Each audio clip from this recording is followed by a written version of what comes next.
And now, the Lowe Post. Welcome to the Lowe Post podcast, where Labor Day has passed. Summer is unofficially over. The NBA season is right around the corner.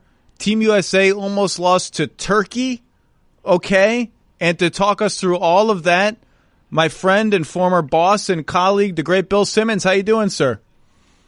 I'm doing good. I'm a little tired. I've been getting up early for international basketball. I'm a 10 out of 10 for enjoying international basketball. I really do like it.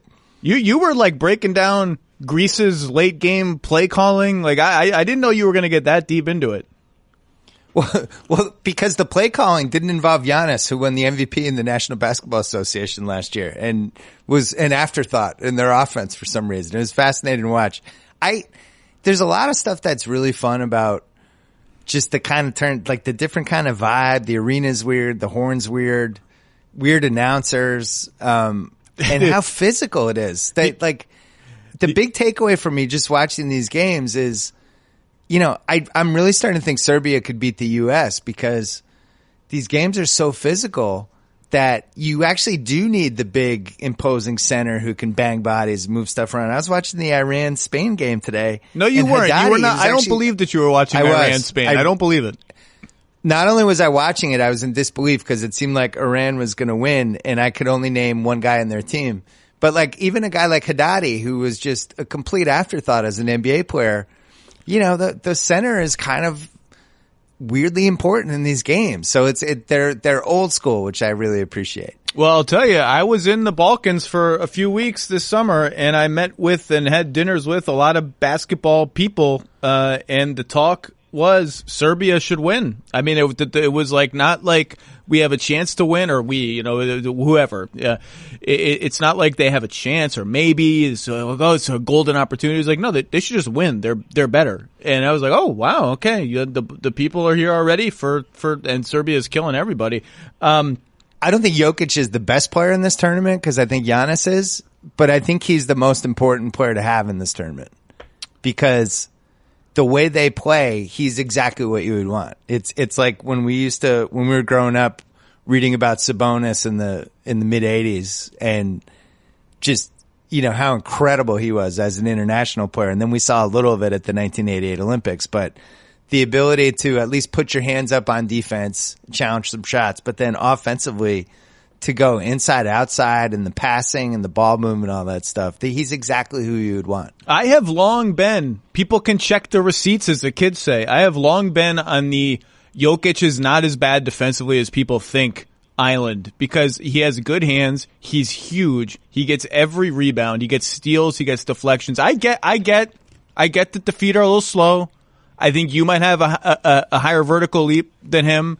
Right. He could shed a few pounds. Like some pick and roll dudes are going to turn him around. He's going to get embarrassed. It's going to look like his bloopers on defense are going to look worse than anyone else's. Remember like when Isaiah Thomas literally like spun him around and started laughing right before he even laid the ball in? But he's not that bad. Like they're better. Denver's better defensively when he's on the floor. He does all those things I just listed. Like there's not a ton of evidence other than it looks really bad the 10 times a game when it looks bad or whatever it is. There's not a lot of evidence that he's like some super damaging defensive player. Now, there are going to be matchups in the playoffs that are bad for him, just like there are matchups that are bad for Gobert, right? Like any big guy is going to have some matchups where it's like a little dicier, but I don't think that he's like this sieve that he's made out to be.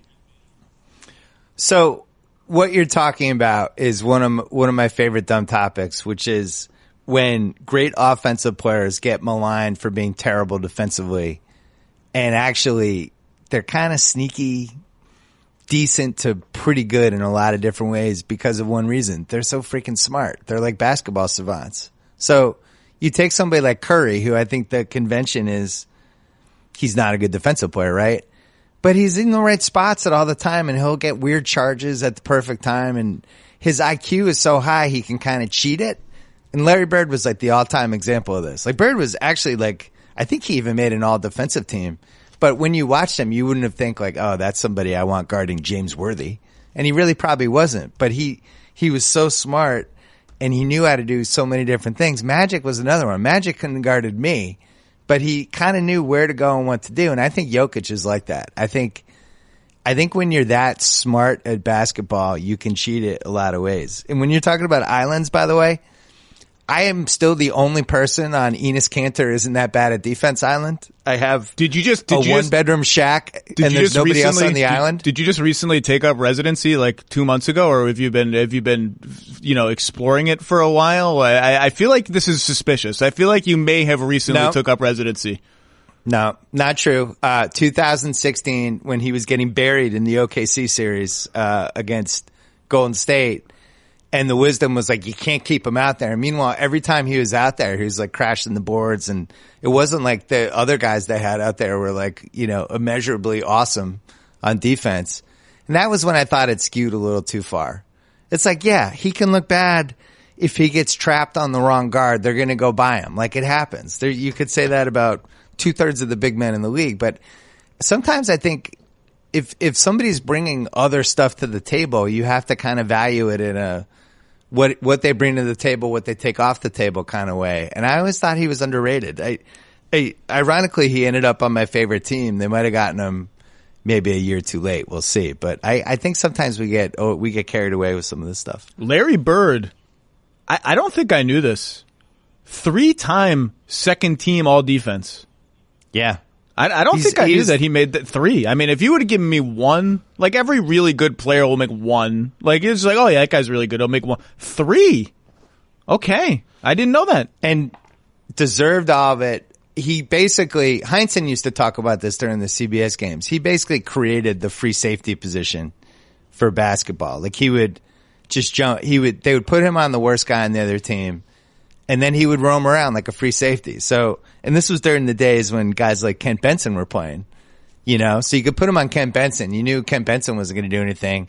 And then he could just leave Kent Benson and run around. But Bob Ryan thought game 6 of the 86 finals was Bird's greatest game. And statistically it wasn't, but it really was because of the two-way impact.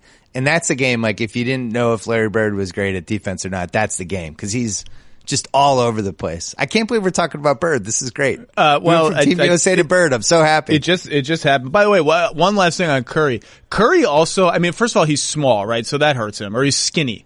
But he also is a victim of, like, everyone else on his team is an awesome defensive player. Or every one of their core players is an awesome defensive player. So, like, when push comes to shove and you have nothing else to do, there's no other strategy other than, well, attack that small, skinny guy. So he looks bad almost in comparison. He's a victim of how good his own team is. I have a very important question for you.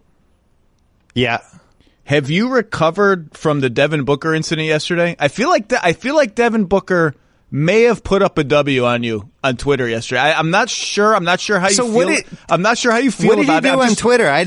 I honestly didn't see it because I was really busy yesterday. I had my fantasy football draft, and I don't look at my Twitter replies. So if he tweeted back, I don't know. But I did see one of the sports blog posts somebody mailed to me because this is stuff sports blog was trying to blame me for Jason Tatum getting hurt, basically, because I did the Devin Booker tweet. And like 17 minutes later, Tatum rolled his ankle. And because people are morons, it becomes, well, see, this is why you don't play Team USA, because you get hurt. It's like, well, I'm pretty sure you can get hurt in any basketball game. And all these guys play pickup during the summer. So to say it's Team USA's fault that somebody rolls their ankle easily could have happened. Him playing in Pasadena on a Tuesday night, I think that's idiotic. Well, DeMarcus Cousins just tore his ACL like weeks ago. I mean, people get hurt all the time in pickup games. So what was Booker's tweet? He retweeted your anxious tweet about Tatum in the wake of the injury and said prayers up, and people read it as, oh, that's pretty good. It was. I feel really between this and the Landry Shamet feud, I'm calling it a feud. I'm not even calling it a dust up. I'm saying you straight up have a feud with Landry Shamet. I feel like you're entering a stage where you're creating some enemies in the NBA player community. I kind of like it. Well, here's why this is completely absurd. And this is, I guess, where we are in 2019 as sports media members and as fans. No longer are we allowed to put down your Metamucil before you start. Yeah, hold on. No longer are we allowed to be critical in any way of any NBA player. That's the new reality of the player empowerment era. When I say that I thought Devin Booker should have played Team USA, Why am I saying that to be a dick? Am I saying that to, just take a drive-by shot at him? No. I'm saying it because I think he's really talented, and here's his career so far. He played at the University of Kentucky for 1 year, and they made the Final Four. That was the most important games he's ever played in because he goes to Phoenix, and he's on lottery teams for 4 straight years. They won 17 games last year. He's never played in a meaningful professional basketball game in his life. And I find it hard to believe that it wouldn't make him better to play on Team USA and to have Popovich and Steve Kerr and all these coaches. Like, how many coaches has Devin Booker had on the Suns in 4 years? He had a guy named Igor last year who got fired. Whoa. Don't call him a guy named Igor. I can't stand for that. I can't stand. Igor Kokoshkov's a good coach. Great. I just called him a guy named Igor, and you can't take it back. You can't edit it out. He's never played with a real point guard. He's never really played on a good offense, I would say. And the highlights of his career have been these meaningless scoring explosions. He scored 70 against the Celtics in a game Phoenix lost by double figures. And the Celtics laughed at him. Yeah. So here's the thing. I think it would really help him career-wise to be in a situation where he's in China in a scary arena with different rules against, with some real adversity. And if you looked at some of the stuff that the guys said after the Turkey game yesterday, guys like Miles Turner and Joe Harris. Turner's played in some playoff games. Joe Harris really got his first taste last year in the playoffs, and he was terrible. You can't tell me it's not helpful to be in games like that. And I think this Team USA really could have used Booker. So me talking about this I'm not throwing grenades at the dude. I'm just disappointed that people don't care about this more. I had Steve Nash on my podcast, which went up today, and we talked last week. We did the interview last week before this Booker thing happened. And one of the things he was saying was how important it was for him to play in the Olympics in 2000, that he thought it changed the course of his career. The whole experience and just different atmosphere and proving himself against different guys. And you hear this over and over again with guys. I've talked on my podcast about the 2008 Olympics that had Kobe and Kidd on the team. And I don't think it's a coincidence that coming out of that season, Wade, LeBron, and Carmelo, and Dwight Howard all had the best years of their career because they were in that infrastructure. And you're just going to learn stuff. You're going to learn little practice habit stuff. You're going to learn little competitive stuff. You're going to learn about the routines of other guys. You're going to learn tips from coaches. And for an NBA player to say, no, actually, I don't need that stuff. I'm just better off working out on my own and getting ready for the season. It's like, guess what? Devin Booker's team is going to go 25-57 this year. Playing in this would have been the highlight of his thing. So you could say it's critical of him, but I'm more like disappointed and confused that he wouldn't want to play in something like this, because I would think as a basketball player and a competitor, it would be a meaningful experience for him and it would help his career. Am I wrong? Well, first of all, I think it's just objectively different for the non-American players, right? Because the pressure to play, if you're an NBA player from a country that's not the U.S., is enormous, because they don't have the margin for error of the 20 best guys skip any international tournament like what has happened to us. And look what happened to Canada. Canada brought like nobody and they got smoked and they're out already. So I think the Nash versus an American player is just different. And look, Booker, it's funny because I eventually just sort of lost track of all the dudes who were withdrawing from Team USA because I was on vacation, and it just was like every day Windhorst was tweeting, Marvin Bagley has withdrawn, Julia, like everyone was withdrawing. So I just sort of lost track of it. And then I get back and I start, prepping for the World Cup, and I watch our first game, and it's without even knowing any of this background of the Bill Simmons, Devin Booker blood feud. Which is what I'm calling it. I thought to myself, boy, if there's one guy I wish were on the team, it's Booker, because of everything he fits the profile of the team of like young combo guard who has had 4 wasted years is strong, but has had 4 sort of aimless years in Phoenix. Put him in an atmosphere where he's got to figure out his role amongst a bunch of elite guys. And he's going to face adversity, and maybe he's going to have some moments, and he's going to have to pick up a defensive scheme on the fly. He's going to have to pick up multiple defensive schemes. You can see them switching defensive schemes like 5 times within the same game. I think all that stuff he's going to have to play for Pop. and that's a whole thing in of itself. That said, Steve Kerr. And Steve Kerr, I get it. I get everything you're saying. Like, he's better than a lot of the guys on the team. I'm not in China covering Team USA. You know why? Because I wanted to take a vacation. No, seriously, and so, I am sympathetic to the idea of, if you do that, now it's a little different if you're on a lottery team because your summer starts on April 15th versus it's a little different. His season ended in April 9th. I get it. What are you talking about? I get it. But I'm not going to sit here and he can do what he wants. He's not getting paid for it. Oh, man. He's not getting paid for it. He can do whatever he wants. The millennials have gotten you. Now even you're afraid to criticize people. This is sad. This is a sad day for old guys on the couch like myself. It's not, sad day. If I were a Suns fan, I would want him to go. I can't get worked up about it when everyone is skipping it. And but that's the thing. I wasn't worked up about it either. I made one tweet. I just am disappointed as a basketball fan because we've seen over and over again how this can be a transformative career experience for somebody. We saw it with Kevin Durant, 2010. He became the guy on that World Championships team in Turkey. Which was basically like a volatile road game, right, for the Americans. And that was considered like a young, scrappy team. And then you compare it to this team, boy, this team is not very good by Team USA standards. Well, they need, that team had Durant. Every one of these teams, and this is why I love Team USA and I love international basketball, because it reverts back to the most primitive form of basketball. Everybody at some point has to have a guy, and the guy has to step up. And the best example of this was 2008 in the Olympics when that team was absolutely loaded, and all of a sudden they're in Spain. They're playing at a weird hour. Nobody in America is even watching. It's the middle of the night, and it's starting to slip away. And Kobe was kind of like, I got this. And he made some big shots because LeBron wasn't quite ready yet. He was probably, a couple years away from being the I got this guy. And in that game, it was Kobe. And then in 2012, which was a little similar, I went to that game in London where they played Spain. And there were some dire straits there. They couldn't get Chris Paul back in the game at one point. This is the thing you're bringing up is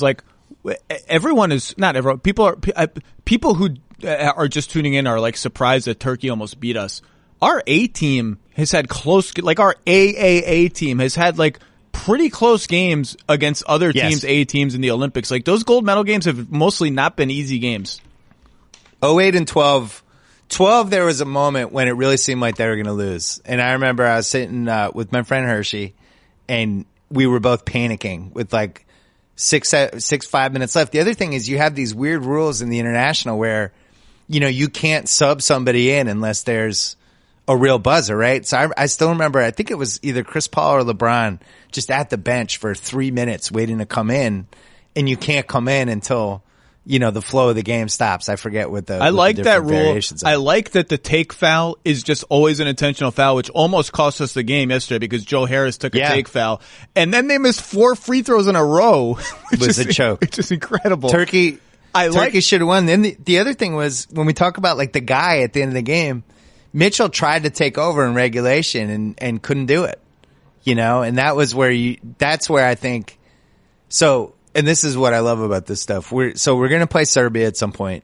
Hopefully. And I think Serbia can beat this team. I don't think there's a question that Serbia can beat the U.S. I don't think that's even a question. If they were favored in the game, I wouldn't be shocked. I don't think they will be because they know they can get American money, but Serbia being favored by 1 wouldn't surprise me. But there's going to be a moment where everybody's going to look around and it's probably going to be Kemba or Mitchell, I guess, would be the two candidates to create whatever the most important shot of the game is. And Mitchell, is somebody, I know we're going to talk about the playoff projections in a little bit. Mitchell is somebody that people are thinking could be a dark horse MVP candidate, that if Utah makes the finals, it'll be because he has his 06 Wade run. Windhorst and I talked about this on my podcast a few weeks ago. What's a more unlikely animal than a dark horse? Like a rainbow dinosaur or something like that? He's not a dark horse MVP candidate. Come on. Donovan Mitchell is not going to win the MVP this year. Well, his odds would say he's a dark horse. I think he's 20-1. Okay. He's in that mix with a whole bunch of other guys. Look, I wouldn't put money on him, but if you look at who wins the MVP, it's usually like if somebody wins 60 to 62 games, and that's only going to be 2-3 teams. Then you start looking at who the best player on that team is. I don't want to do the Western Conference candidate. playoff things yet, but I want to take this into a launching off point that is a lot of people around the league, including the Celtics, are thinking about. And you just said there's got to be a guy. And I was texting yesterday with a bunch of NBA people because every team has someone playing in this tournament, so they're all watching it, even if they're not in China. And we're just spitballing about Team USA. And a common thing that I heard was, at some point, they're going to have to realize that Kemba Walker is just going to have to take over the game in the end. I don't know if I necessarily agree with that, but that is a school of thought. Like, Kemba's just going to have to be like, it's my team. The last 10 possessions of crunch time are going to be me running pick and roll. And so, look, a third of the Celtics are on this team, including 3 of their wings in Tatum, Brown, and Smart, and there's a 4th one, Hayward, who's home. And this is like, you better believe that the Celtics are watching this more carefully than anyone, because last year they had a ball-dominant point guard, and they tried to at least tilt him a little bit more toward democratizing the offense, except just that tilt kind of alienated him a little bit, and that tilt toward democracy was not democratic enough for everyone else, and they sort of got annoyed by the fact that they felt they were all just supporting players in Kyrie's game.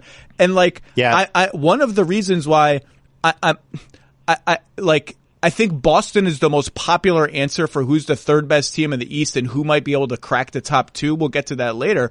One of the reasons I'm a little lower on them than that is because I feel like we're going to watch that same movie again next year. Now, Kemba is, I think, a more normal and colorful and vibrant and fun and professional personality. Professional is not a word I should have used, but whatever.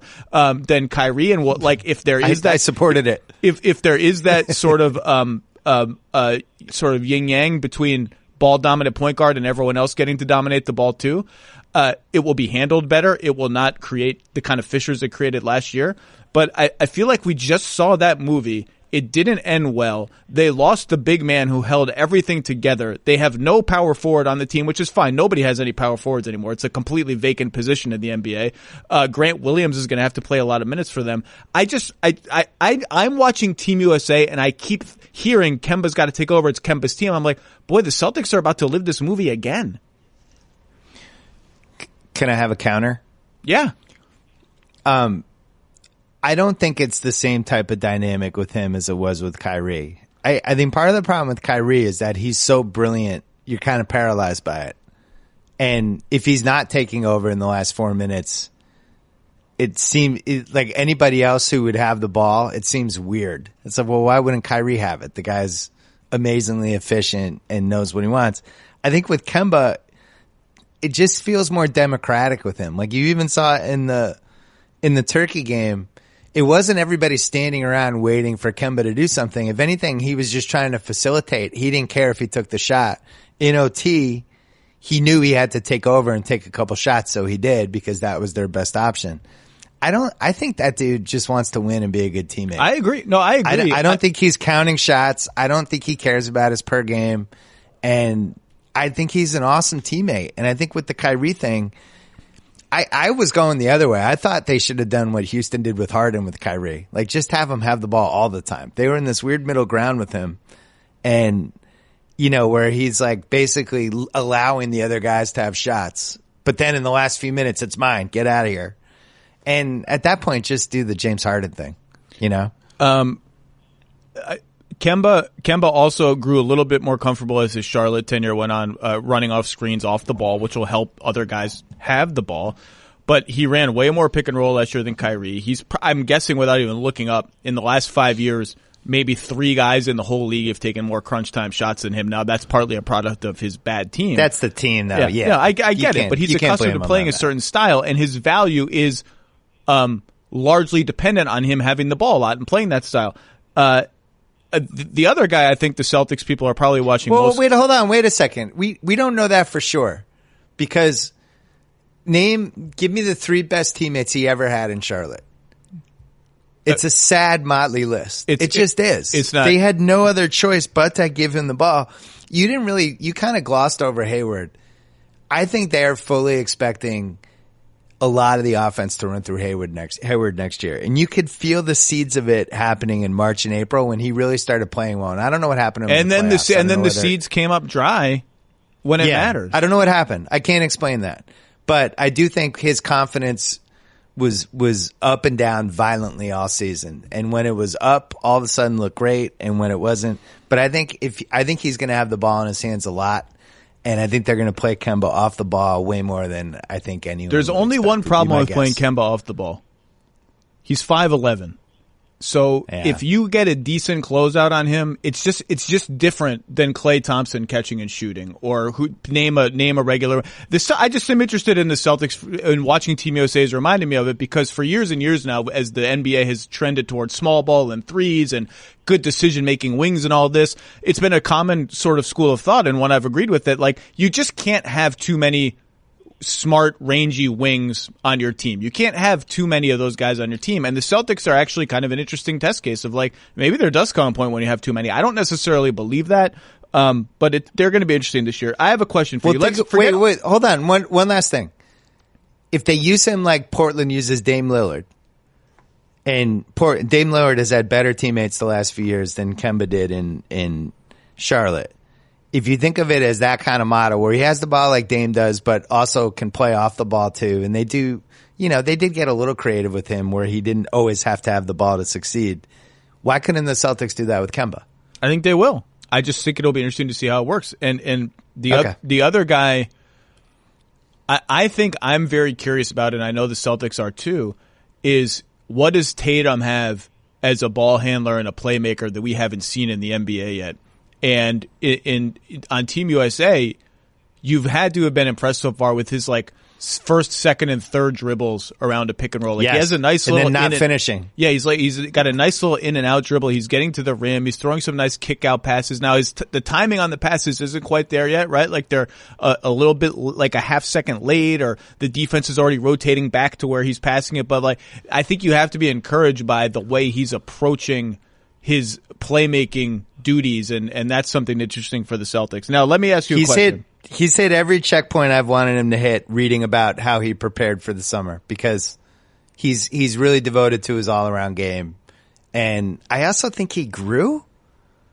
It feels like he's 6'10" now. Like watching him walk around, he's almost unrecognizable. He's got the weird half-grown-in beard. He just looks like the facial hair is really coming along. Yeah. All right. Sorry. Go ahead. Forget all the guys that skipped. Yeah.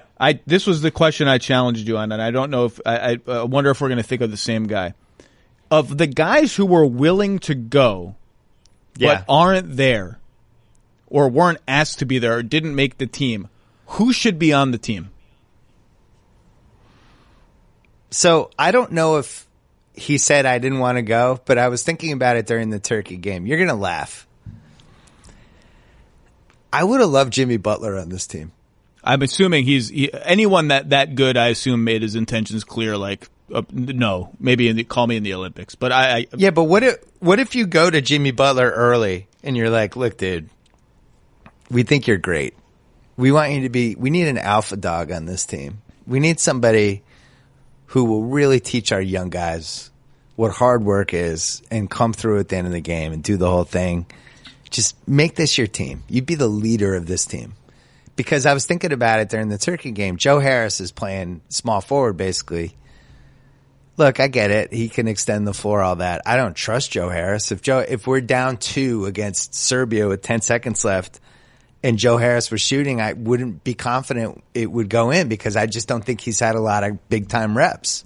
Butler, the swagger that Butler has, I can't believe I'm saying this because he's not even one of my favorite NBA players, but I think for Team USA, I think they kind of needed a guy like that. So that would be my pick. I'll tell you who I was thinking of, and I went a tier lower because I just assume all those guys said no thank you, so they're off limits to me. Yeah.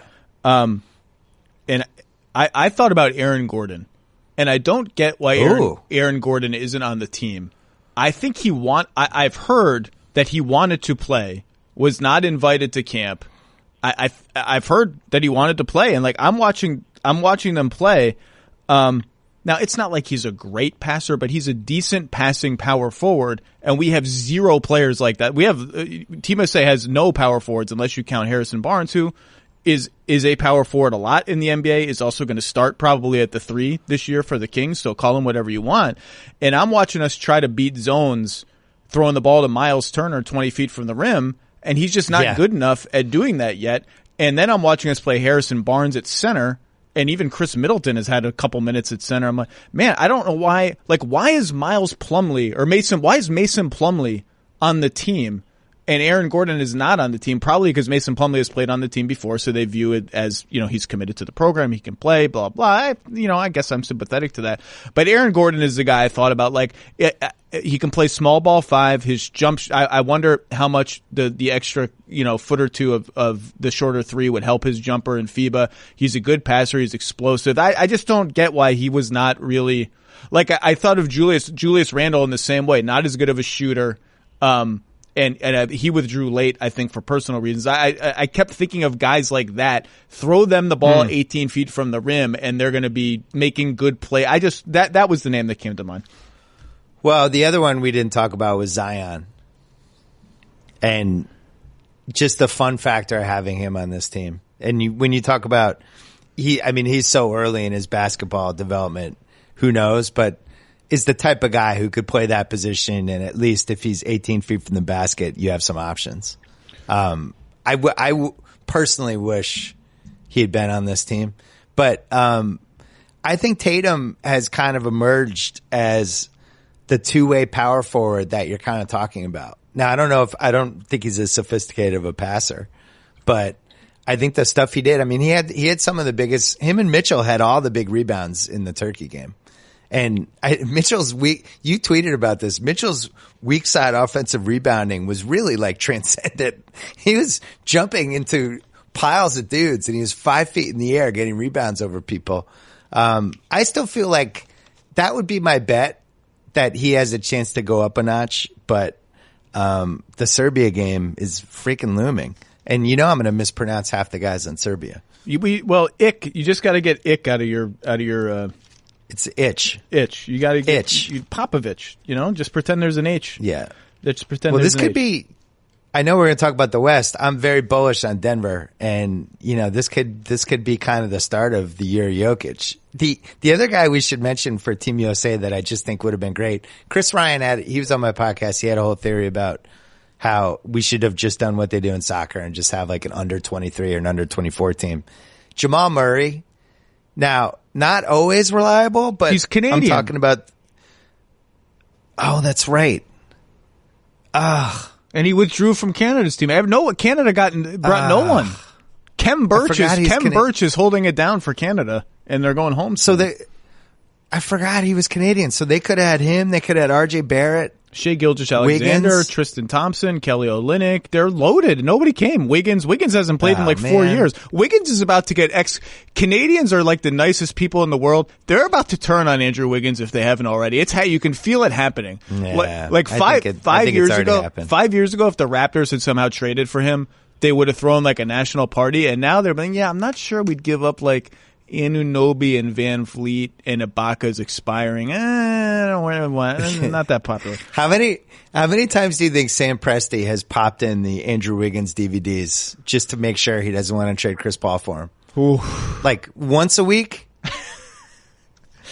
You think he's like, I'm going to watch that 38-point game Wiggins had against Sacramento again? He had a great game. I just want to make sure. He had a great game in Oklahoma City in Ryan Saunders' first game as head coach, I think. Okay, let's talk about the NBA season, which is coming up soon. Are you ready? I wanted to hear what you thought the Team USA crunch time should be if we're down 4 to Serbia with 2 minutes left. Who's out in the court? I'm not rushing into that quite yet. Okay. Okay, so let's talk about who has to be on the court. Kemba has to be on the court. Kemba and Mitchell, I think, both have to be on the court. And I probably would put Miles Turner just because I like I think his defense has been pretty good in this tournament. His jump shot, he's taken some shots I haven't liked, but I like that better than if my small ball is Harrison Barnes at center, I'd rather just play a center. So those are my first 3. Do you agree with that, or are you out on Turner? It depends. I would actually have two different lineups. So if I have Turner out there, I would also have Marcus Smart, and I would actually sit Mitchell or Walker. I would pick one of the two. And if I have Turner out there, I also would have to have Smart, because now I'm taking out whoever the ball handler is and I'm protecting the rim. And that's my defense lineup. And if I'm going the other way, I wouldn't have either guy. I like a guy that has you kind of flitted in and out of heavy rotation minutes. I like Middleton's fit on this team. And every time he plays, I'm like, he looks good. He looks like he belongs in this. Like, Joe Harris is the sexy, like, oh, they got to play Joe Harris more because he's a great shooter. And he is a great shooter. And he played very well against Turkey. He had a couple of tough physical rebounds and a steal and all this.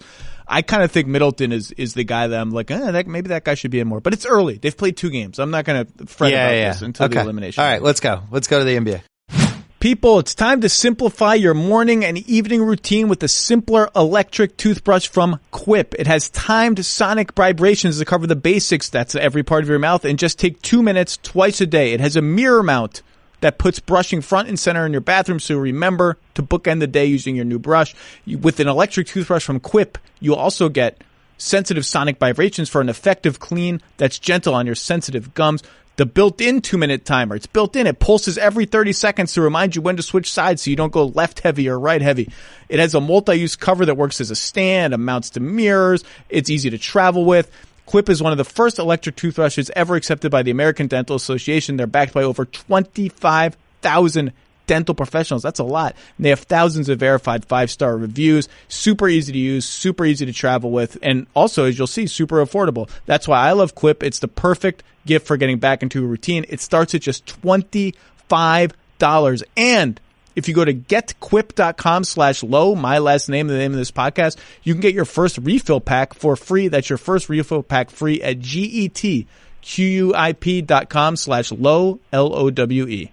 Hiring used to be really hard. You had to post your job to multiple job sites, dozens of job sites, go through stacks of resumes, a confusing review process. But today, hiring can be easy, and you only have to go to one place to do it. That's ziprecruiter.com/low post. ZipRecruiter sends your job proactively on its own. You don't have to do anything to over 100 of the world's leading job boards, and they don't stop there. They have powerful matching technology that scans thousands of resumes to find people with the right experience and then invites them to apply to your job. Again, you've done nothing but sign up for ZipRecruiter at this point. As applications come in, ZipRecruiter analyzes each one, spotlights the top candidates for you so you never miss a match. It's so effective that 4 out of 5 employers who post on ZipRecruiter get a quality candidate through the site within the first day. That's day 1. And right now, my listeners can try ZipRecruiter for free. You cannot get it any cheaper than that at this exclusive web address, ZipRecruiter.com/low post, the name of this podcast. That's ZipRecruiter.com/low post, LOWEPOST, ZipRecruiter.com/low post. ZipRecruiter, the smartest way to hire. Okay, NBA parlor game question number 1 for Bill Simmons. Who is the third best team in the Eastern Conference? Assuming you agree that Milwaukee and Philadelphia are the 2 best. Maybe you don't. I do. I think they're certainly the safest bets to be top 2. Who are my? Give me 3 options for the 3 seed. I want to see what your top 3. Top 3 candidates are. I would argue that if you asked 100 people this, 5 teams would come up. Do you want to hear all 5, or do you just want to hear my top 3? Well, I think Indiana and Boston are definitely in there. Okay. Yes. And then who would be your other 3? Toronto, Brooklyn. And I think you'll get a lot of sexy support for the Orlando Magic. I would have Orlando over Brooklyn. I don't think that's crazy at all. It's weird with the Brooklyn thing because they had such an awesome summer, and yet there's like this year delay, before they're actually going to reach the fruition of it. And in the meantime, they're going to have this goofy Kyrie season where they had this incredible chemistry last year, and then Kyrie's going to go, and the first 6 weeks will be great. And I really want to see where they are in January and February. I guarantee in October, early November, he'll be awesome. And the Brooklyn fans, you're going to love watching him those first 6 weeks. He's a delight to watch. But as the season goes on, that's when I want to see what happens with that team. I would have them 5th. I do agree on the Orlando thing that they look a little frisky, but so much of it depends on these young guys that we've never, what are we getting out of Isaac or Bamba? Anything? Are you counting on those guys at all? Have you heard any good buzz on either of them? Well, Isaac, you better count on because he's going to start. And I know, but is he going to actually be good, or is it going to be one of those things where you're like, man, that guy has all the tools, but nothing's actually happening? Well, I think he is one of the interesting swing players in the league. It's funny to contrast the Magic and the Nets, and really the Magic and a lot of teams, because the Nets don't really have a power forward now that Wilson Chandler has been suspended for a long time. I mean, Rodions Kurucs will play some 4. Yeah, I guess he counts. He has a whole off-court incident. Yeah, he's got something else. Right now, yeah, so who knows I just saw that yesterday. And none of their wings are really big enough. Like I don't think LeVert or Taurean Prince. I think they're not quite big enough to play so much for. And then the Magic have all the power forwards. They have everyone. They've signed Al-Farouq Aminu for some reason, even though they have Gordon and Isaac, which suggests to me that Aaron Gordon's going to be a full-time 3. Their wings, their traditional wings behind Fournier and Ross are DJ Augustine is their starting point guard. That said, they finished last season really strong. They had the best defense in the league, or the second best defense in the league in the last 30 games or something like that. And they have a bunch of continuity. So I get why people are high on them.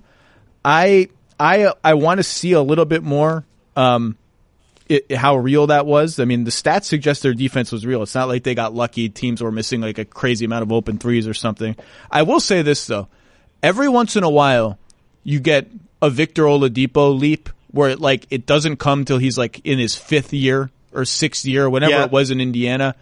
I could see Aaron Gordon having that kind of career, where people are already assuming that Aaron Gordon kind of is what he is. There's a lot of Aaron Gordon on this podcast.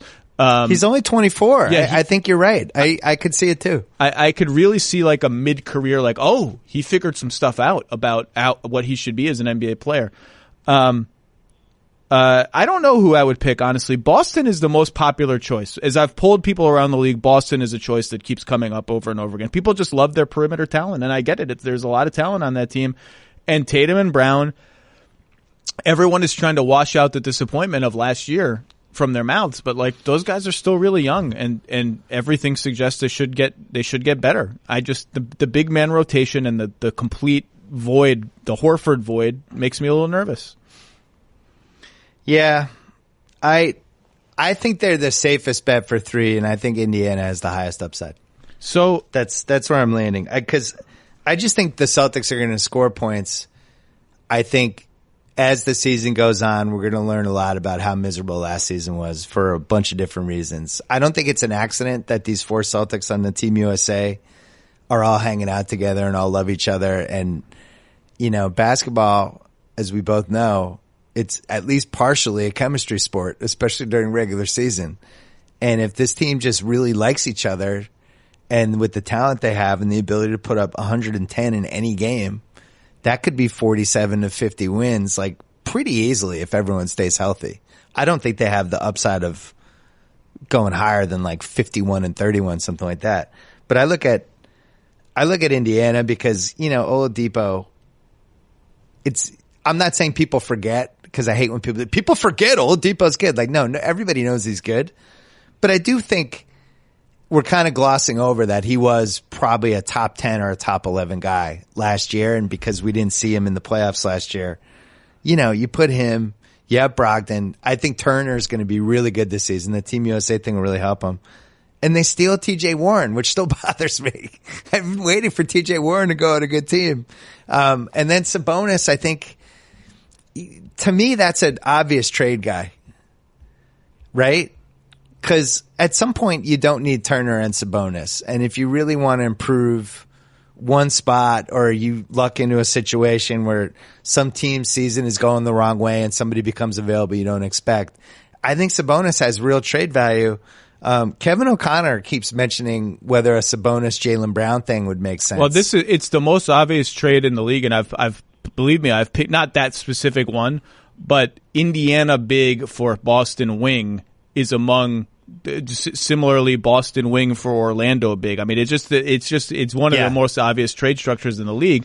Sabonis for Jaylen Brown, I could see I could see Indiana feeling like they were selling low and wanting Tatum, and then that falling apart because Boston's not going to give Tatum for either one of the bigs. But Sabonis, Jaylen Brown is like Miles Turner, Jaylen Brown. I don't think Indiana does. Sabonis, Jaylen Brown is the sweet spot where it's the right two players, and you could see both teams feeling like, okay, that makes some kind of sense. That's Indiana. I'm glad you brought up Indiana. If there's a team on this list that I'm a little worried about, much more so than conventional wisdom, it's Indiana. For the simple reason of, like, you mentioned glossing over Oladipo, but, like, when is Oladipo coming back? And what is he going to look like in the first 2 months of his comeback? I think it's like the winter is what the public statements have been. And that injury is like a pretty rare injury. There isn't much precedent for it. Like, if he's not 2 years ago Oladipo, who I put second team All NBA, I don't really love like the vehicles that this team has to create shots. Like Malcolm Brogdon's not really a shot creator. They're starting two centers to begin with, which is fine. I mean, you put your five best players out there. They're both pretty skilled and interesting players that can play all different parts of the floor. Jeremy Lamb's not creating shots for anybody. TJ Warren passes about 50 times a year, mostly by accident. I just, if Oladipo isn't Oladipo at all this season, if he misses half the season, and B, he's not himself, which would be totally understandable, by the way. We just have lived through this with lots of players. I don't love this team. I don't love just the 1920 version of this team. Now, you tell me the next year Oladipo's fine. They've figured out the Sabonis Turner thing. Either it works really well or they've made a trade that balances their roster. Like, that's a team I really like. Like, they were one of my winners in free agency. I love the Brogdon Oladipo fit. I'm just talking this coming season. I'm a little worried. That's all. I think that's fair when you're talking about, if the question is who's going to have the third best record in the East, I think the Celtics are a much safer bet because we know they're going to be healthy and we know they're going to score. And we know Stevens, last year was probably the least successful Stevens season. I think they went 49 or 50. Losing Horford sucks, but you're going to go nuts when I say I love it. I can't wait. Come on. We're just talking regular season. We're not talking playoffs. We're just talking 82 games regular season. They're going to win 67 games. Don't say it. I'm not ruling that out. I'm not ruling out 67. I still have to do more evaluation. No, but Horford's playing 30 minutes a game and he's in his mid 30s and he was averaging, 14-6 or 15-6 or whatever. And was good on defense during the regular season. He wasn't like transcendent. I think they can patch together that position and at least get to 60% of what he gave them. I don't think this is like Denver losing Jokic. People are getting a little carried away with the loss of regular season Horford. Playoffs, different story. I'm with you. Like that guy in the playoffs, I love that guy. He's a warrior. He's played in a million big games. He's the fulcrum of everything that's happening, but he's also the same guy last year that team was healthy last year and didn't play well the whole year and had a ton of defensive breakdowns. So I just wonder if he's hitting potentially a different point of his career. I think it's at least worth talking about, right? Yeah, no, it's worth talking about, and clearly he's been in the league 12 years, and clearly he had some desire to go back to a role that sees him play at least half of his minutes at power forward, if not more. And that's the thing with Horford looked at the Celtics thing, and from what I've heard, I think a big part of what drove it was he didn't think physically he could handle that position anymore. And that's why he wanted to go to Philly, because he didn't want to have to guard Joel Embiid and Nikola Jokic and all these fucking dudes. He just physically couldn't do it for 8 months anymore. I think that's one of the reasons he went to Philly. Who do you pick? Who? I mean, it's. I'm not asking you to make a finals pick because it's way too early. Just like it just became September, for God's sake. But as we approach the season, as we approach training camp, just what's your gut? Milwaukee or Philly? Who do you feel best about? I didn't love Milwaukee's offseason for them, but I feel like Giannis has 2 more levels to go. Maybe not next year, but over the course of his next 4. And I fully expect him to go a level higher this year. And I think all those reps he got in the playoffs are going to be immensely helpful. So I would still have them. I think Philly's upside, though, is pretty ridiculous.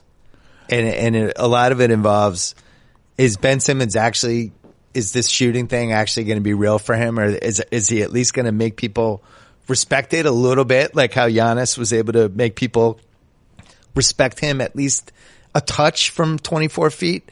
The Embiid upside is incalculable, especially if he's in better shape.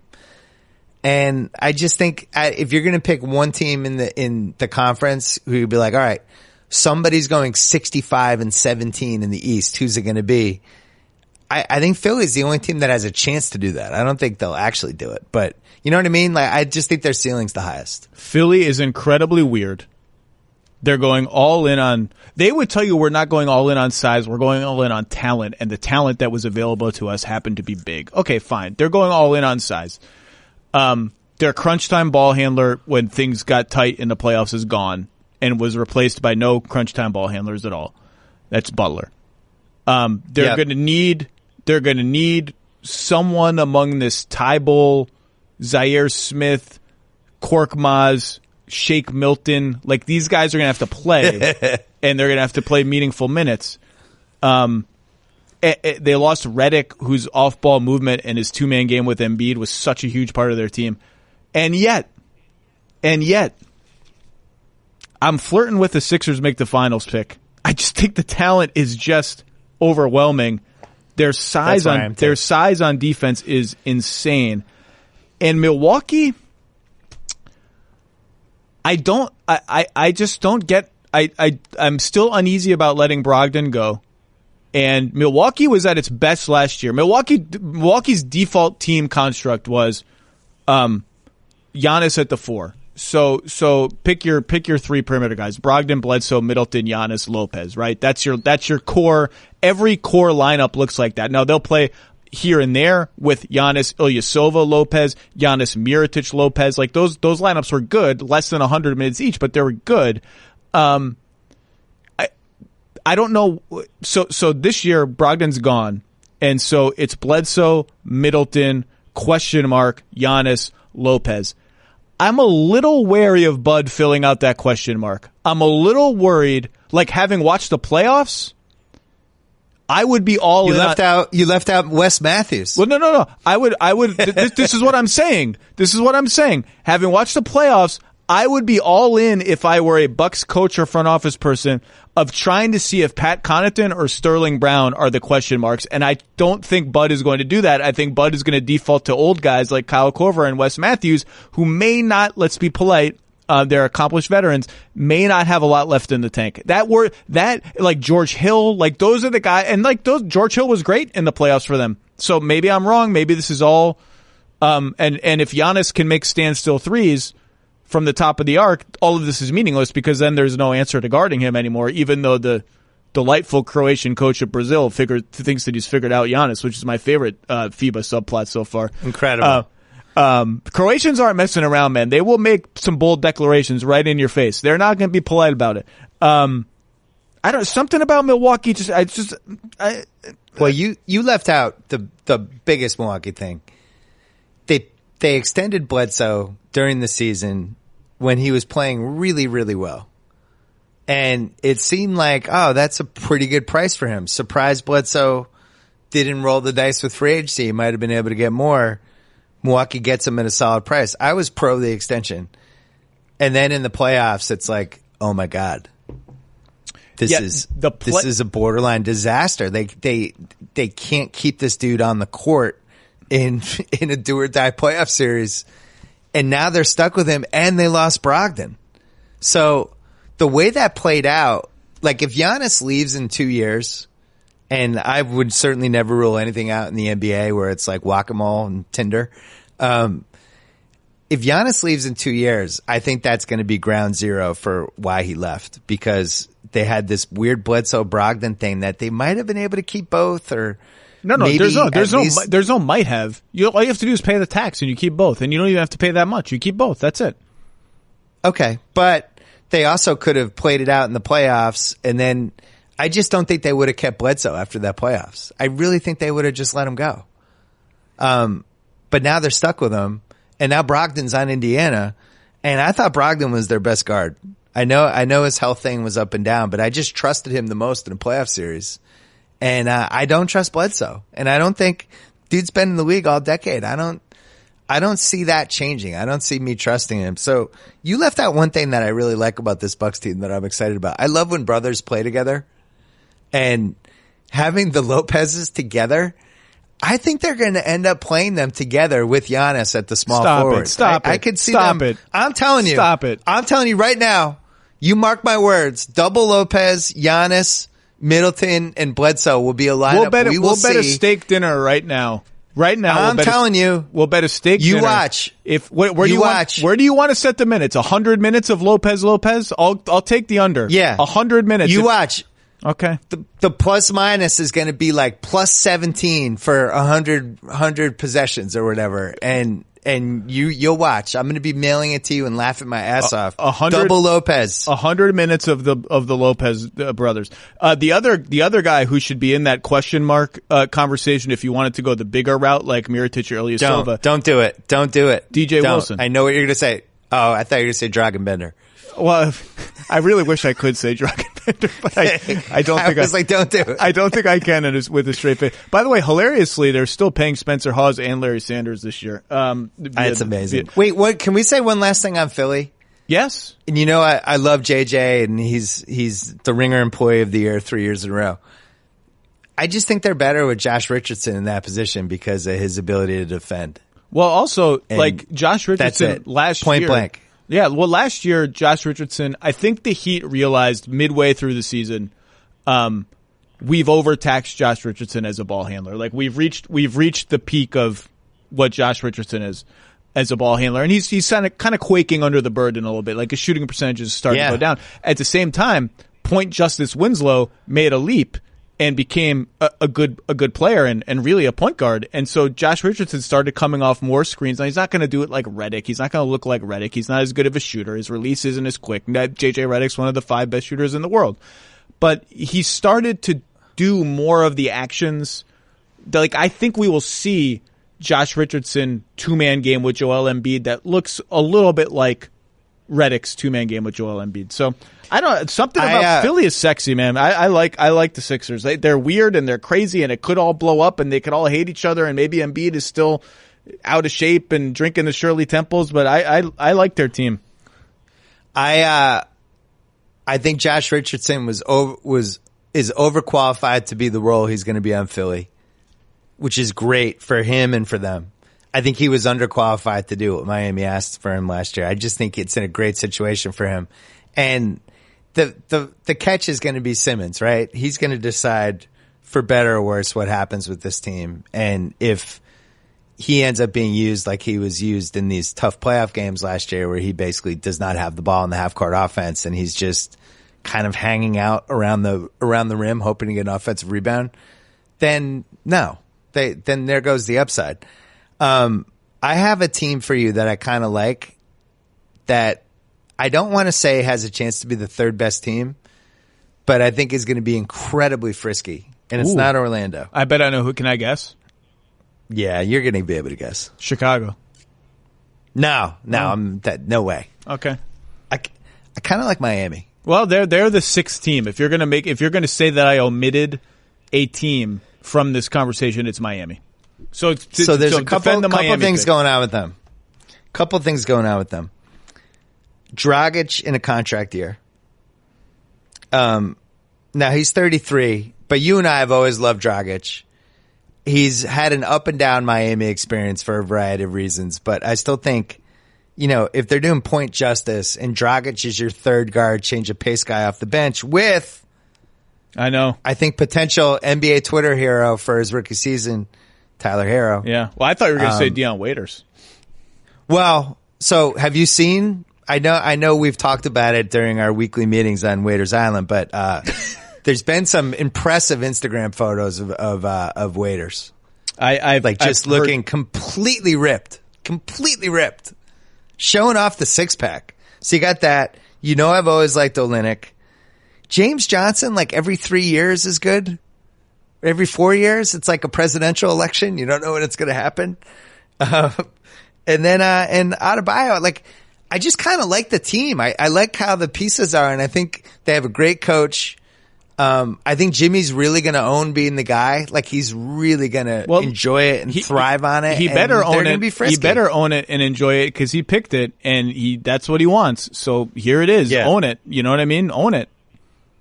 So could that be a 46-36 team? Like, yeah. Absolutely. All these teams are in the bucket you said before, like, at the very upside, the Celtics could win 51 or so. All of these teams are in this, like, if some things go haywire, they're 40-42. If things go really well, 50 is not crazy. Miami. Well, they also have, we should mention, they have that Dragic contract expiring that could be flipped for something. And they are still the logical Chris Paul team if Chris Paul is tradable and he looks really good the first month and teams start talking themselves into him, I would still say Miami is the number one candidate.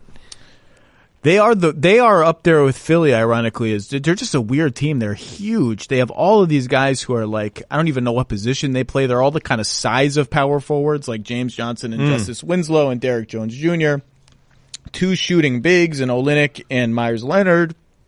You know, how much are those guys going to play with Bam? Probably a decent amount. I like Bam a lot. I'm super excited to see him. You know, obviously he finished last year as the starter, but I'm now he's entrenched with Whiteside gone. They're one of these teams. I kind of just want to see them play. Like they're such a strange team, and the mix is so weird. And things got a little off kilter last year with rotation changes and Whiteside suddenly being on the bench and Dragic suddenly being hurt or being hurt for a while and then coming off the bench. I just kind of want to see what Spo makes of that team. But I agree with you. They could be solid. They could put together $30 million in expirings right now. Dragic and Leonard. And that is not insignificant for this upcoming season, because I do think there's going to be I think there's too much talent in the league now, in a good way. I mean that in a positive. I think, especially if you compare it to where we were in the 05, 06, 07 range, there's so much more talent now. And when there's more talent, that means teams are going to have disappointing seasons or unexpectedly, where they thought they were going to make the playoffs, but oh my God, we're 10-18. What happened? And I just think there's going to be dudes available. Shorter contracts. Player empowerment era. People get unhappy right away. They're looking for the exit door if one thing goes wrong. And Miami's going to be sitting there with all that expiring stuff. People, do you ever feel like ticketing websites make getting to the event difficult on purpose? It's as if they're so big and so unwieldy they can get away with not caring about the customer experience. But with millions of live ticket events and price match guarantees, SeatGeek has proven there is a better way. You can search for sports tickets, music tickets, comedy tickets. The NBA season is right around the corner. Go to your favorite NBA arena. SeatGeek has the tickets you're looking for all in one place. No more going to 17 secondary market sites. It's all on SeatGeek. They built the fastest way to find tickets. It has an easy-to-use rating system, color-coded. Green dots mean good deals. Red dots mean the deal might be overpriced. It rates every deal from 1 to 10. That's pretty easy to use. It has an interactive seat map. Every purchase is fully guaranteed, so you can shop for tickets with confidence. I've used SeatGeek many times to buy tickets, including to Broadway plays and stuff. It's fast, it's easy, it saves you time. And SeatGeek right now will even give you $10 off your first purchase. All you need to do is use our promo code. So download the SeatGeek app today. Use promo code Lowe, Lowe, my last name, the name of this podcast. Bam! $10 off your first purchase. That could be a decent percentage of a sporting event, a baseball game, a basketball game. That's promo code Lowe for $10 off your first purchase with SeatGeek. People, it's time to simplify your morning and evening routine with a simpler electric toothbrush from Quip. It has timed sonic vibrations to cover the basics, that's every part of your mouth, and just take 2 minutes twice a day. It has a mirror mount that puts brushing front and center in your bathroom, so remember to bookend the day using your new brush. With an electric toothbrush from Quip, you'll also get sensitive sonic vibrations for an effective clean that's gentle on your sensitive gums. The built-in 2-minute timer. It's built in. It pulses every 30 seconds to remind you when to switch sides so you don't go left heavy or right heavy. It has a multi-use cover that works as a stand, it mounts to mirrors. It's easy to travel with. Quip is one of the first electric toothbrushes ever accepted by the American Dental Association. They're backed by over 25,000 dental professionals. That's a lot. And they have thousands of verified 5-star reviews. Super easy to use, super easy to travel with, and also, as you'll see, super affordable. That's why I love Quip. It's the perfect gift for getting back into a routine. It starts at just $25. And if you go to getquip.com/low, my last name, the name of this podcast, you can get your first refill pack for free. That's your first refill pack free at getquip.com/low, LOWE. Let's put the Warriors aside for a second. I would say whether you include the Warriors on this list or not, there are 6 teams that I think Vegas, the consensus, everybody will say these are like playoff locks. There's no chance they miss the playoffs. Like injuries, whatever, they are playoff teams. Clippers, Lakers, Nuggets, Jazz, Blazers, Rockets. Now, if you add the Warriors, that's 7, and you're almost have filled out the playoff race. But let's leave the Warriors aside. Clippers, Lakers, Nuggets, Jazz, Blazers, Rockets. Are you worried about any of those teams? Would you slide any of those 6 teams into the potential downside is more severe than we think category? I have one that I feel pretty strongly about as a, wait a second, why are we penciling these guys in a real pen instead of a pencil? Portland. I would agree. I think I know they. I'm not saying they're going to suck. I'm just saying a lot of things went right for them last year until the Nurkic injury, which was obviously terrible. But they had a great season. They made the conference finals. Career year for Dame. And now it's a year later. We have no idea when Nurkic is coming back. Hassan Whiteside is involved. Heavily involved. And heavily and uncomfortably involved. And I just didn't think they got better. Like I'm looking at their lineup right now, and it's like, all right, Mario Hezonja's here, Gary Trent Jr., Scalabassier. Maybe Zach Collins gets better. Like, who's Zach the Collins. guy that's going to go up a level? I like Zach Collins too, but it doesn't feel like they're better than they were last year. And I think the West is better, and I think that's a problem for them. I totally agree. If they're one of the, I thought you might say Houston. I actually think Houston is going to be really good. No, I'm going the other way. Yeah, I think Houston's going to be really good. I think Houston is going to be. I think Houston has been really, really good. They have one of the best 3 players, and the Westbrook thing is going to work for at least a little while. Do you think Harden is really one of the best 3 players in the league? Yeah, I don't. Why can't I think that? Well, you can think whatever you want. I guess Durant's injury changes. Why wouldn't he be? Well, I think Giannis is better. Yeah. Curry, LeBron, AD. I have Harden over LeBron 100 times out of 100 at this point. You're going into a playoff season. series. Which of those 2 guys do you want on your team? I want to see LeBron. Okay. Hey, the guy's been in the league since 2003. Everyone from his draft is gone. People see this is happening with Tom Brady too, and it makes me nervous for the Pats.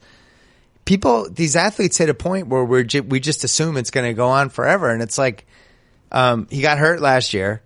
We have no idea how this team's going to work. Him and Anthony Davis play the exact same position, and he has just an incredible historical amount of miles on him. I just want to see it for 2 months. Let me just see it. Can I see it? Is that fair? Yeah. Can I see it to make sure he's still a top 7 guy? Sure. I'm just, top 7. Okay. Harden, I know Harden averaged 36 points a game last year. Like to me, he's still top 3, but what do I know? Okay. No, you know a lot.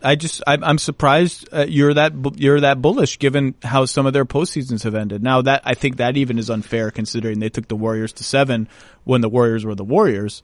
But I think they really need to look in the mirror and figure out how to make it easier on him during the regular season. And, you've had 2 years in a row where he's just been a red arrow going down as the playoffs go along. And even going back to like when they came back against the Clippers and that whole season. Like he basically died in that series too. Remember when they came back? It was Josh Smith and Corey Brewer and Dwight Howard. They need to figure out how to keep his gas tank a little more filled than it seems to be in these games, because things slow down, way more physical, and they haven't been able to adjust to it. His stats just aren't as good in the playoffs, and they have to figure out why. So hopefully Westbrook can take some of the burden of that. You and I, we were so proud that we didn't vote for Westbrook for the 17 MVP, and now both of us are in on this Rockets thing. Well, I think their team is really good. I think the Westbrook fit is going to be fascinating. How he plays off the ball, if he's willing to play off the ball, how that sort that out is going to be super interesting. But I just think they have Mike D'Antoni and James Harden know how to win a lot of basketball games with weird supporting casts, or supporting casts that are designed to do certain things. Now, Russ is not necessarily designed to do those things, but I like D'Antoni in particular has proven to be a pretty malleable coach. I have confidence that they're going to win a lot of regular season games. Portland, I agree with you. They're a little small.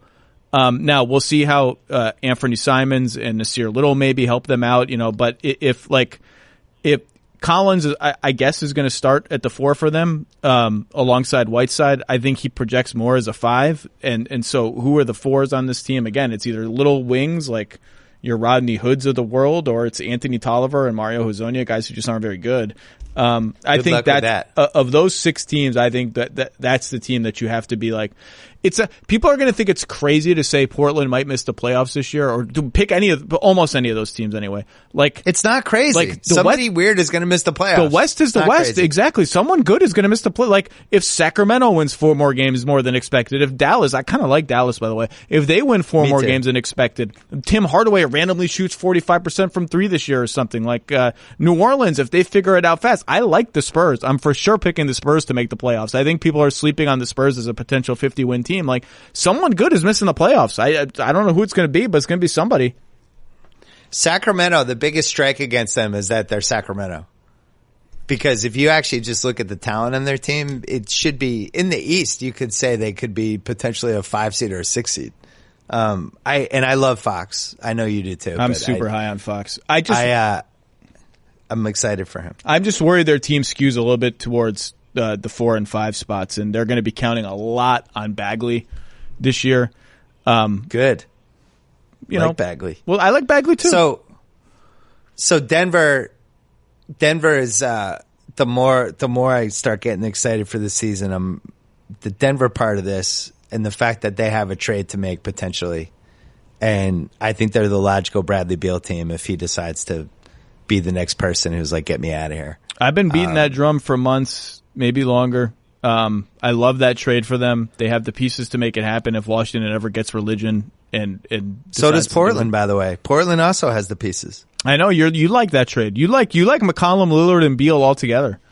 I just like putting good players on I never cared about the positions as much, because if I have those 3 guys, I can figure out the rest, But I think with Denver, if they could figure out a way to get Beal, and obviously they would keep Murray and Jokic, I think those guys are untouchable for them. Well, whether it's Beal or Kevin Love or the Raptors deciding to tear it down midseason, there are going to be trades that impact the playoff race this year in big, big ways, or there could at least. I mean, there should. Like, some of these names should move somewhere along the line if things break the right way. There are going to be trades. We didn't talk about that. The Masai with $90 million expiring contracts. Like, is there a more fun person to just be the all-time I'm playing with house money GM spot anyone's ever been in?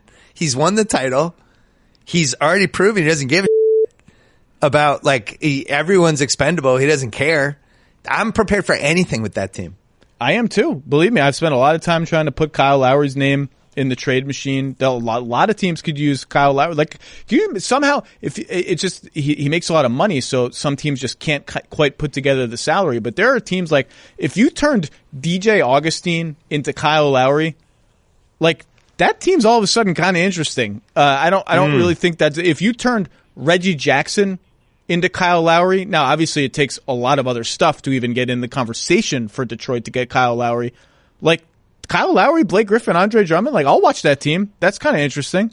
You know, he was the lost guy from the whole.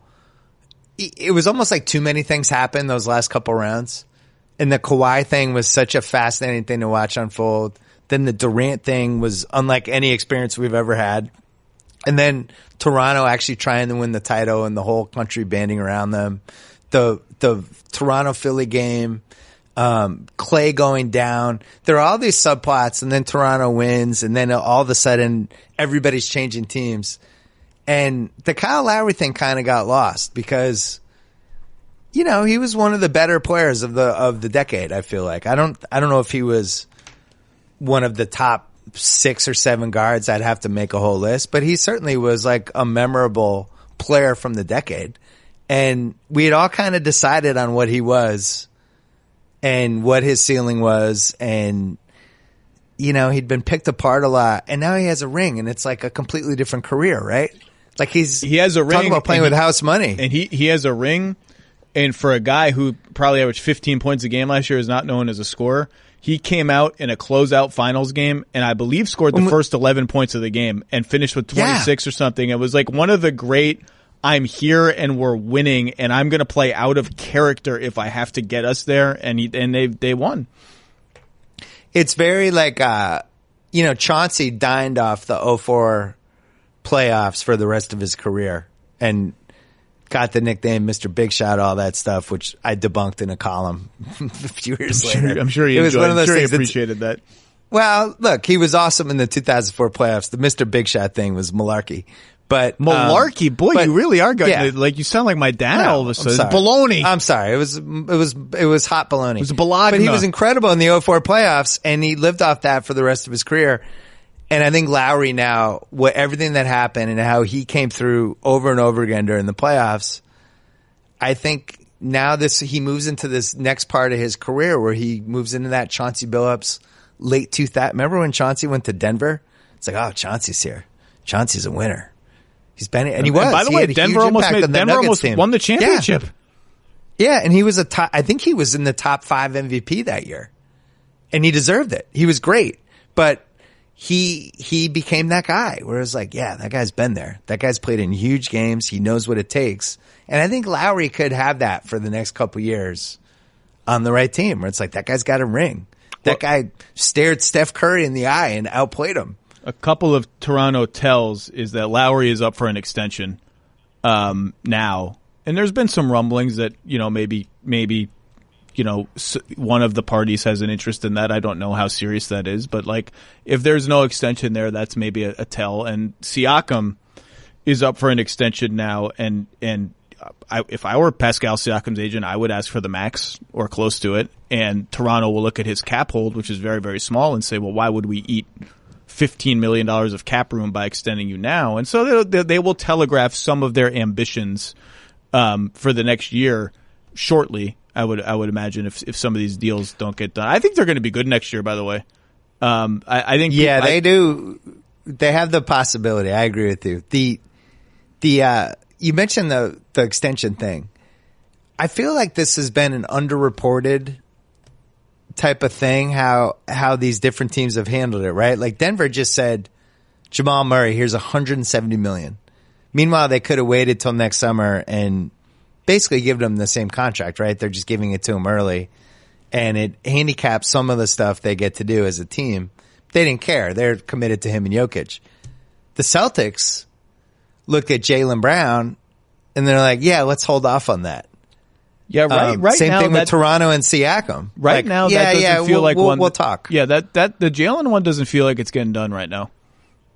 Oh, I don't think it will. But then Philly with Simmons, they're like, yeah, we're all in. But what's weird to me when teams do that is they really don't have to. You can just wait until the summer and do it. It gives you so much more salary cap flexibility. And I'm always interested in the dynamics of why a team actually chooses to just jump ahead. Like, are you trying to win goodwill with the player? Because as we just found out the last few years, the player's going to leave if he's not happy. There is no goodwill anymore. So why wouldn't you wait and try to have at least this is the one time you actually have a little bit of leverage over the player, right? A lot. But these Not teams a little. are giving that up. A lot. Yeah. So why are they giving that up when it's just been proven the last couple of years that nobody's loyal to anybody? They're just going to leave as soon as they have a better opportunity. So what goodwill am I engendering? Obviously zero. Well, sometimes you don't actually have cap space, so it doesn't really matter, right? Like the math that we just talked about with Siakam doesn't necessarily open up cap space. The only risk in not going is in not, and there have been some players who I think, like Gordon Hayward, was annoyed by the Jazz saying, all right, go get a max deal. We're not going to offer you one. Like it can, and then you open up the possibility, which happened to the Jazz, of someone signing them to a 3-year offer sheet or a 3+1 offer sheet that you then match, and all of a sudden you've lit 2 years of this guy on fire. Like I know you're saying no one's loyal anymore, it doesn't matter. Like I still think the years matter. We had this argument about Towns when I went on your podcast a couple of months ago. Yeah. Like I think it matters that the Timberwolves can look in Karl Towns' face and say, talk to me. You're under contract through 2024, man. Like, I don't want to have this conversation right now. We have years. Lots and lots of years. Now, you can tell me that there's all sorts of things Karl Towns can do to make my life so unpleasant that the years don't matter. Maybe I'm naive. I still think the years matter. And if I have a choice between a 5-year deal and a 3-year deal, if the circumstances are right, and I'm not saying Jamal Murray was the right guy or the wrong guy, really, those 2 years make a difference to me, and I don't want to get stuck. This is the Kevin Love thing, right? This is how Minnesota screwed up with Kevin Love. They played around with the years and got cute, and we're going to save our designated player extension for Rubio because David Kahn decided Rubio That's different, though. No, that's different because that was insulting to him. But this is like, you're still getting the contract. You're just delaying when you actually get it. The Kevin Love thing was like, you're not our designated franchise guy. It's going to be Ricky Rubio. You're over here. You're not our favorite golden boy. That was a you. And he took it that way, and that was what paved the way. I think with like Jamal Murray, he's getting that money. You don't get the extension until next year anyway, right? You don't actually start getting paid on it, I don't think, until the following year. Isn't that how they do the math? Yeah, no, and if you have made a rookie contract up to that point and someone offers you 5 years in the following July, a year after you could have gotten extended, you're probably going to take the 5 years. Like, you're probably not going to risk a 3+1 and sacrifice 2 years or at least a year of guaranteed money. You're probably not. You're probably right that you can get the same deal. But these guys are human beings, just like you and I are human beings. Like, if this is in front of them, they want it. As you would. So the reason I brought this up is because really the only incentive to do it is if you feel like this is our guy. I don't care when we have to give the money. As soon as we can, here it is. So we saw Minnesota do that with Towns, as they should have. We saw Philly do that with Simmons, which I think they should have, because I actually think he's a candidate to do a you deal if they didn't take care of him. It's a no-brainer. You have to do that for Simmons. His agent is Rich Paul. It's a no-brainer. Denver, Jamal Murray, I'm on the fence whether they had to do it, but I get it. I don't care. Jokic. I'm not broken up about that. I'm fine with that. But now you move to the Jaylen Brown, Pascal Siakam range, and it becomes a little more interesting, right? Because if the Celtics went to Jaylen Brown and said 90 for 4 years, what do you think? Jaylen Brown would be like, no, I'm not doing that. By the way, I think that's a fair offer. I think that's a fair offer too, and it might be about where I would top out if I were Boston. Yeah, right. So Jaylen Brown comes back and says, no, actually I was thinking 110 for 4. And the Celtics are, all right, well, let's play it out then. Now there's a chance. You have Atlanta, where Jaylen Brown's from. They're on the rise. You're not opening the door for Atlanta. Siakam, I think, stays in Toronto. I don't know. I can't imagine. He would be the next chess piece they build around. But one more team you mentioned about the 6 teams in the West. Okay, last team. Gave me that last list. team. Hit me. I think the Lakers team is a really strange team. I'm not going to say they're going to miss the playoffs. Oh boy. I'm sure this will be on a Laker blog anyway. I just kind of want to see how all those pieces work. I think it's one of the weirdest rosters we've had in a long time. Like, go look at that Lakers roster. It is like, It looks like my 11-year-old just picked players on 2K and threw them on a roster together. There's no rhyme or reason to it. I don't understand what that roster is. I really don't. Well, I don't understand it. It's a very strange facsimile of LeBron plus pick and roll dive man plus shooters equals wins, equals bonanza of wins, except the pick and roll dive man seems to have expressed an unwillingness to play center, which means that yes, JaVale McGee and Dwight Howard, for some reason, are going to play. Anthony Davis is going to play crunch time center. Let's not mince words. Anthony Davis, when things count, is going to play center. But in the meantime, Dwight Howard and JaVale McGee are going to sop up to estimate. I don't know, 26 minutes a game between them. I don't know what the number is. It's ludicrous. And then it's ludicrous. So then you're playing LeBron, who's a 4, Davis, who's a 5, Howard, who's a 5, and Kuzma, who is been anointed himself, the third star on the team, is a 4. That's a weird. It can work because LeBron is otherworldly and Davis is otherworldly. It's just, to your point, it's a strange team. And then they have no one, and I mean like no one. Like Anthony Davis may be the second best pick and roll ball handler on the team, unless you really, really still believe that Rondo has it in him to play big minutes running the point on a playoff team. Yeah, you could tell me Alex Caruso too. But like LeBron historically has had on his best teams, not quite a peer, but like an all-star ball handler. Not like a dude who I can throw to and he can run like a nice secondary pick and roll and take a one-dribble pull-up or something, like Kyrie or Wade or on. And like, there's nobody. There is nothing like that on this team. Can I just read you their guards? Yeah, I got them in front of me. I'm going to read the listeners, because I think the listeners are like, Simmons hates the Lakers. God, what a dick. Just listen to their guards. Quinn Cook, Alex Caruso, Rajon Rondo, and Demetrius Jackson. Those are the 4 point guards on the roster. Shooting guards. Danny Green. Love Danny Green. He's the 5th guy in the lineup. Danny Green is on the floor when it matters. Okay. Kentavious Caldwell-Pope. A lesser Danny Green. Avery Bradley. A lesser Troy Daniels. Yeah. And Talen Horton-Tucker. So I would say that's a below average backcourt. God bless Danny Green. Like Danny Green. That's a below average backcourt. Below average for what everyone else has in the league. Agree or disagree? Agree. Like I said, there's not another guy I trust to like dribble. The 3 best players on this team are LeBron 1, Davis 2, or Davis 1, LeBron 2, Kuzma 3. Yeah. They all play the exact same position. They are all 4s. And you're going to have to play them all together with Davis at center, except Davis doesn't want to play center. So now I have to play JaVale McGee, who I'm not even clear why he's on a playoff team at this point in his life, and Dwight Howard, who has been the Yankee swap gift for 5 years, just getting passed around. I was like, I got Dwight Howard. Damn it. I'm going to stick my uncle with him. And those are your 2 centers? I don't know. I just have some questions. Now, ultimately, if LeBron is still LeBron, or 90% of what LeBron used to be, and Davis has a career year, and I think Davis is a stealth MVP pick, none of this really matters. They're still going to get to 50 wins, but it just has to be pointed out that this is a pretty bad supporting cast. Look, LeBron and AD plus shooting, they're going to be able to build functional lineups out of this. They have swung quite far in 1 year from, we can get some minutes with Kuzma at the 5. Like, that's going to be a lineup we're going to put Kuzma at the 5. Like, that's a potent lineup.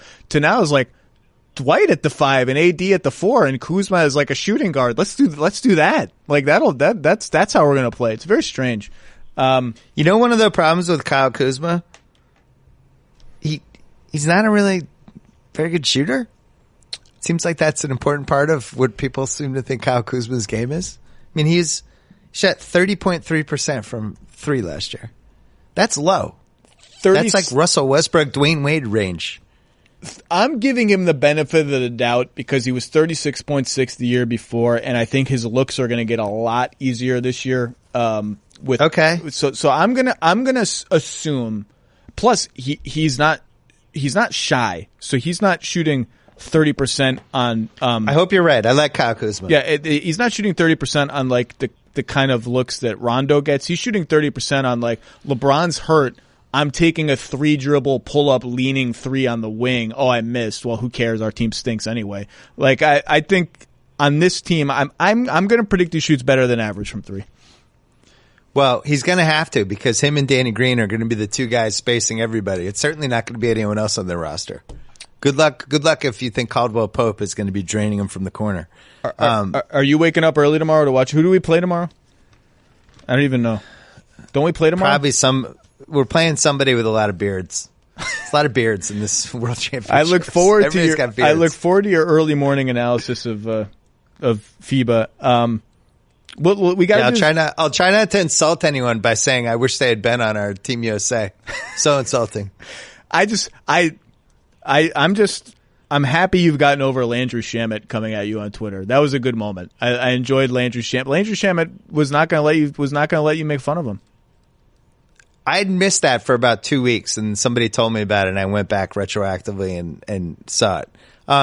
Look, Landry Shamet, it would have been great for him to be on Team USA. I think it helps him as a player, and I think he would have been better off. But what do I know? Bill Simmons. I like Landry Shamet. Everyone read The Ringer. Everyone listen to the Bill Simmons podcast. Steve Nash is apparently on it right now. Luminaries from across the world. Aaron Sorkin just did one with you and Sean Fennessy. I can't even keep track of the luminaries that are appearing on your podcast. I will see you. Thank you. I will see you in Los Angeles shortly for NBA basketball, my friend. Looking forward to it. Thanks for having me on. Thank you, sir.